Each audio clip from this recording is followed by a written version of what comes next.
the last sigh of Granada. Winter held Granada in a pale and merciless light. From the mountain road, the city still looked untouched, the red walls of the Alhambra burning softly above the mist, towers rising over cypress and stone, the last jewel of a dying kingdom shining as though God himself had forgotten to extinguish it. But the banners had changed, the keys had changed hands, and below those walls, an entire world was ending. Boabdil rode slowly through the pass, his black cloak stirred by the cold wind, his face hollow with sleepless grief.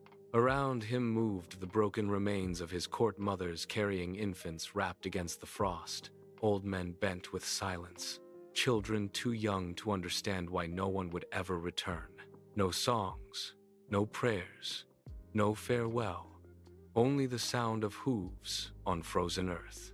Behind them lay the gardens of their fathers, the fountains, the courtyards of shadow and water, the carved arches that had held 8 centuries of memory.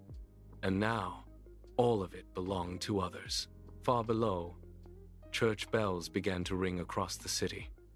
Sharp, foreign, triumphant. The sound carried up through the cold air like iron driven into flesh.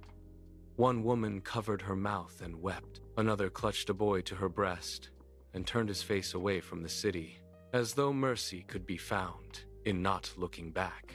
But Boabdil looked. He stopped his horse at the ridge and turned toward Granada one last time.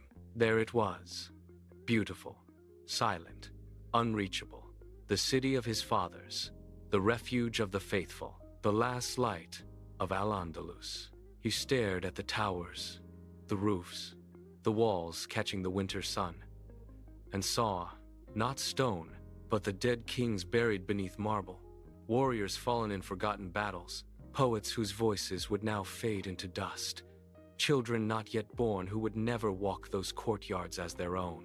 Not just a throne lost, a people, a memory, a future. The wind rose over the ridge, bitter and empty, and for one terrible moment, the king seemed too small to bear the weight of what had vanished. Then, it left him, not as a cry, not as a prayer, but as a single broken breath, a sigh, the sound of a man watching his world pass out of history. He lowered his head, turned his horse, and rode on into exile.